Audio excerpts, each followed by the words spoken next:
안녕하세요. 오늘도 참새는 외출을 합니다. 방앗간에 들르게 되었습니다. 첫 번째 예수님의 말씀 첫 번째 운명. 기독교인들 중에 아무도 특별히 근본주의자, 문자적으로 성경을 믿는다라고 목에 힘주어 말하는 사람들이 거들떠보지도 않는 말씀. 바울 선생님도 물론 경고하셨죠. 돈을 사랑하는 것이 일만하게 뿌리다. 기독교인들은 바울의 말씀이나 예수님의 말씀, 하나님과 돈은 겸하여 섬기지 못한다. 이 말씀이 여러 군데 비유로까지 말씀하셨지만 거들떠보지 않는데 이것은 계속 그렇게 될 거라고 생각합니다. 기독교인들 참 똑똑해요. 세상 사람들보다 훨씬 더 똑똑합니다. 돈과 하나님을 겸하여 섬기지 못한다. 그랬지만 기독교인들의 원조, 조상이라고 할 수 있는 유대인들, 처음부터 끝까지 여호와 하나님과 바알신 혹은 몰렉을 동시에 섬겼습니다. 왕궁에서도 자식을 몰렉에게 불태워 죽이는 희생제사를 드려가면서까지 복받으려고, 풍요를 누리려고 애를 썼습니다. 유대인들이 남의 나라에 살 때는, 에집트에 살 때는 해방, 전쟁에서의 승리, 여호와 하나님을 믿었지만 안정된 가나안 땅에 들어가서 살게 될 때는 가나안 땅의 신을 믿었습니다. 가나안 땅의 신은 바알신입니다. 풍요입니다. 자본주의 시대의 돈입니다. 돈을 숭배하는 것, 바알신을 숭배하는 것, 몰렉에게 왕족들이 자기의 자식까지 잡아서 불살라 희생제사를 드리는 이 끔찍한 일은 유대인들 왕조 역사에 처음부터 끝까지 계속해서 나타나는 겁니다. 하나님이 하나다. 그거는 대외적으로 쇼하는 거고 실제로 유대인들은 돈과 하나님을 겸하여 섬겼습니다. 자유와 풍요 두 가지가 다 필요한 거죠. 유대인들이 조상이고 오늘날의 기독교인들이 그 후손들입니다.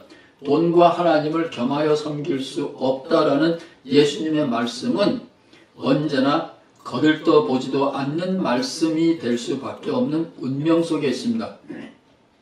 대단히 위험한 질문이지만 질문 하나 드릴까요? 이 지구상에서 돈을 제일 밝히는, 돈 버는 일에 제일 똑똑한 민족이 있다면 어딜까요? 예, 맞췄습니다. 유대인입니다. 이거는 유대인들이 자기네들을 위하여 쓴 책에서 읽은 거기 때문에 이거는 진짜예요. 제가 한 얘기가 아닙니다. 히틀러 시대에도 유대인들은 겉으로는 문 닫아놓고 뒷거래, 안식일날 돈으로 뒷거래하면서 돈을 많이 벌었답니다. 즉 히틀러 시대에도 장사의 귀재인 유대인들은 겉으로는 안식일을 지키는 것처럼 보였지만 실제로는 계속해서 돈놀이를 했다는 겁니다. 그래서 어떤 랍비가 뭐라고 쓰는지 아세요? 이거는 외부 사람들이 알 수 없는 이야기입니다. 그리고 우리가 함부로 유대인을 비난하는 용도로 제 말을 인용하면 안 됩니다. 자기 개혁, 자기 성찰을 위해서 유대인들이 내부자를 위하여 쓴 말입니다. 너희들이 안식일을 안 지켜?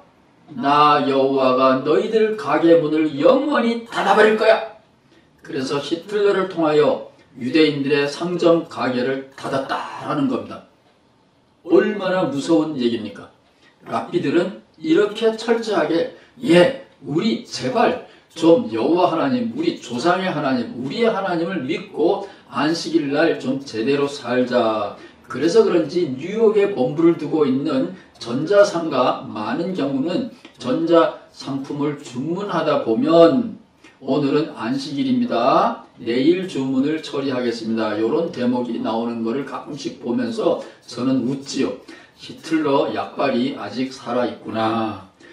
기독교인들 돈 참 좋아하죠. 제가 알고 있는 건 감신의 교수님들, 학장님들, 총장님들, 감리교 목사님들, 감독님들 제 친구들인데 돈 정말로 좋아하더라고요. 돈과 하나님을 겸하여 섬길 수 없다. 그거는 거들떠보지 않는 말씀입니다. 제가 이걸로 간증하라 그러면 하루 종일도 할 수 있어요. 여러분도 그렇게 사신다고요? 똑똑한 겁니다. 똑똑한 거예요. 불쌍하긴 하지만 여러분 똑똑한 겁니다. 뭐니 해도 돈이 최고입니다. 돈보다 더 강한 신은 없답니다. 여러분 참 잘 아시는 거예요.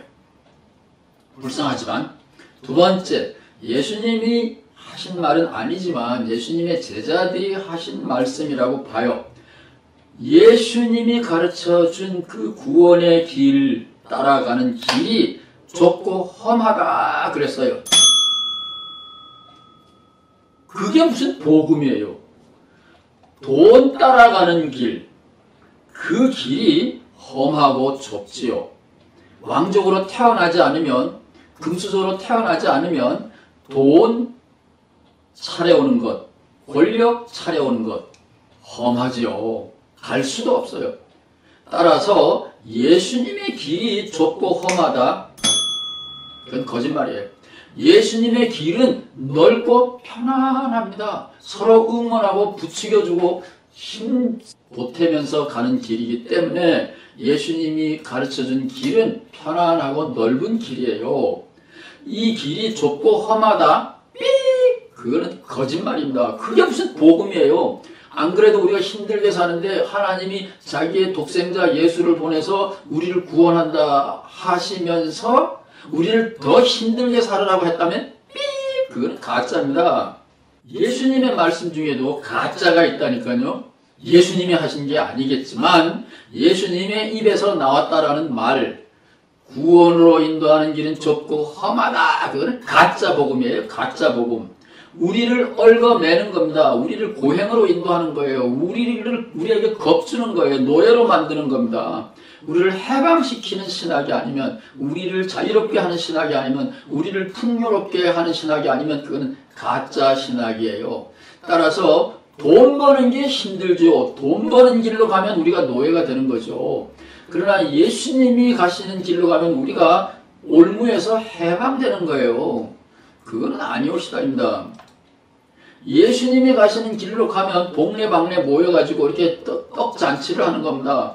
국수 삶고 부치기 하고 떡 만들고, 여기에 용철이라는 화가가 인터넷에 올린 그림인데, 흥겨운 잔치 준비에 바빴던 안악들, 남자들은 보이지 않는군요. 남자는 요 바깥에 있어요. 그림 바깥에. 돼지 잡으러 갔답니다. 재밌는 그림이죠. 오마이포토라는 사이트에서 제가 인용했습니다. 김영철 선생님이 2005년에 올린 설날 풍경입니다. 예수님은 이런 거예요. 우리를 얽어매고 노예로 만드는 복음이 아닙니다. 그래서 하나님의 아들 예수님이 우리의 칭송을 받아 마땅한 거고 우리의 메시아가 되기에 마땅한 거지, 우리를 얽어매고 고문을 하고 힘들고 어려운 험한 길로 인도한다? 그러면 그거는 가짜 복음이죠. 따라서 여러분들은 똑똑하게 현명하게 생각하면서 예수 믿으셔야 됩니다. 그런데 자다가 또 깨다가 깨어나서 또 생각하고 자면서도 생각해 봐도 예수님의 말씀 중에서 진리는 마가복음 1장 15절에서 예수님이 첫 음성, 부처님의 첫 음성은 천상천하 유아 독존, 내가 최고야.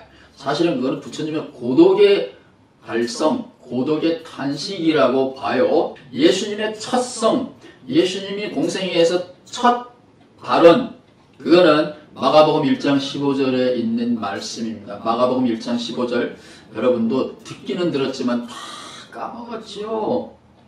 하늘나라는 죽은 다음에 있다? 들린 거죠. 하늘나라는 가까이 있다. 얼마나 가까이? 내일은 오지 않습니다. 오늘도 저 멀리 있어요. 화를 얻으면 닿을 곳에 있다. 히라보 선생님이 저희들에게 그렇게 가르쳐 주시더라고요. 김철선 선생님이 히라보 시간에 하늘나라가 가까이 있다, 이 말은 화를 얻으면 내가 닿을 수 있는, 만질 수 있는 그 정도로 가까이 있는 것을 의미합니다. 천국은 죽은 다음에 있다. 그거는 가짜 복음이에요. 예수님이 우리에게 가르쳐 주려고 하는 축복, 복음은 여기에 있는 게 아니에요. 내 마음에 있는 게 아닙니다. 여기 닿을 만한 그곳에 있습니다. 우리가 자본주의 사회 속에서도 돈이 최고인 이 시대에도 우리가 행복을 얻을 수 있는 길이에요. 그러면 어떻게 할 거냐? 원조복음 1장 1절은 말씀드렸죠. 성경에 없는 말씀인데 신은 스스로 돕는 자를 돕는다. 그게 원조복음 1장 1절이에요. 뒤집으면 하나님이 나를 돕고 싶어도 내가 팔을 뻗쳐서 예수님을 영접하지 아니하면, 예수를 믿는다라고 말하지만 돈 쪽으로 가면 하나님이 우리를 도울 수 없어요. 원조복음 1장 1절은 신은 내가 나를 도울 때 나를 도울 수 있다. 이게 원조복음 1장 1절이고, 주제가 다르기 때문에 2장으로 넘어갑니다. 원조복음 2장이에요. 오늘은 예수님이 말씀하시는 손 닿을 수 있는 거리에 천국이 있다. 어떻게 들어가느냐?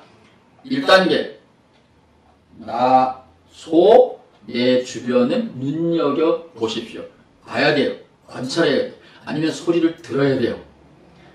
두 번째, 각자 자기의 하나님. 사람이 100명이면 신이 100이죠. 사람마다 자기가 생각하는 신이 다 달라요. 다 다릅니다. 근본주의자들, 성경 문자주의자들 둘이 만나면 해석이 다 달라요. 그러니까 사람 수만큼 신이 있다고요. 자기의 신의 음성을 생각하면서 눈여겨보는데 뭘 보느냐? 내 안에, 내 바깥에 수리할 것이 없느냐?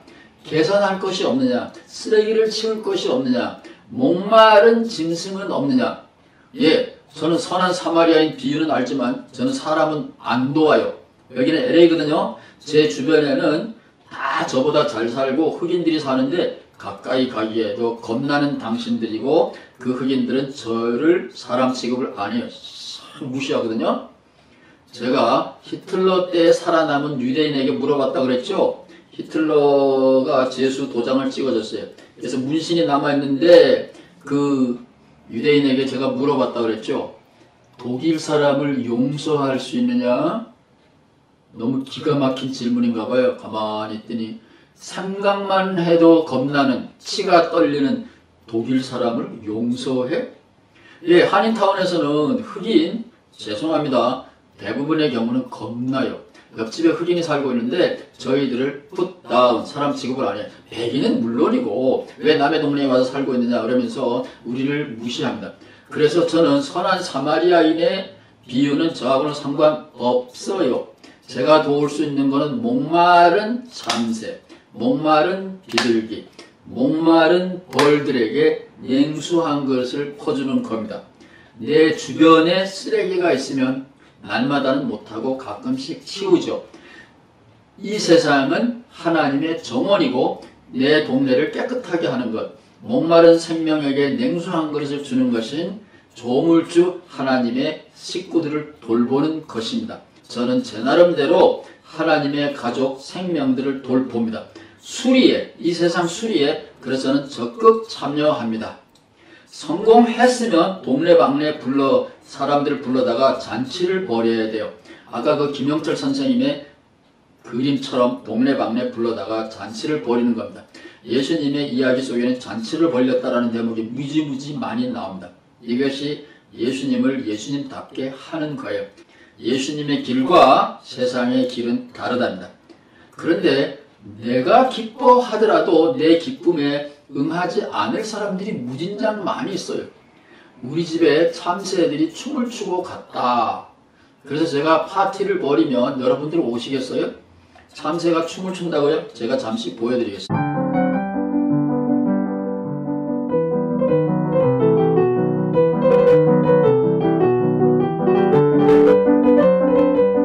목마른 참새에게 물을 주면 참새들이 와가지고 신나게 춤을 추고 땡큐 땡큐 하고 갑니다. 꼭 사람 도와야 복 받는 건 아니에요. 온 세상 만물들, 생명들 다 하나님의 것이랍니다. 수리할 것 있으면 여러분이 적극 참여하십시오. 그러나 동네방네 불러다가 참새가 목욕하는 것, 참새가 춤추는 걸 보자 그러면 누가 오겠어요? 그래서 5절도 있답니다. 은근히 혼자 웃으며 하늘에다가 감사의 기도를 올린답니다. 예수님이 잔치를 벌이라 그랬지만 꼭 잔치를 벌여야만 하나님 나라를 맛보는 건 아니에요. 돈 좋아하십시오. 돈 가까이 하십시오. 그 길은 험합니다. 잔인합니다. 부모도 몰라보고 가족도 죽이게 됩니다. 하려면 해보십시오. 그 길은 험합니다. 그러나 예수님이 우리에게 주시는 길, 하나님 나라가 가까이 있다. 손만 뻗어봐라. 네가 하나님의 나라를 만질 수 있다라는 이 귀한 가르침, 누구도 방해하지 않습니다. 누구도 질투하지 않습니다. 누구도 막지 않습니다. 언제나 열려 있습니다. 나와 주변을 눈여겨보십시오. 수리할 곳이 있는지 눈여겨보십시오. 수리할 곳이 있으면 망설이지 말고 최선을 다하여 참여하십시오. 그러나 가족을 희생해 가면서까지 한다 그러면 가장으로서의 책임을 외면하는 거기 때문에 그것은 만용입니다. 적극적으로 참여하되 내가 보호해야 될 가족에 대한 의무는 다 하십시오. 성공했으면 동네방네 불러다가 잔치를 벌이시고, 잔치를 벌일 형편이 아니면 웃으면서 하느님께 감사의 기도를 올리십시오. 이 예수님의 복음은 오늘도 여러분과 저에게 복된 길입니다. 아멘.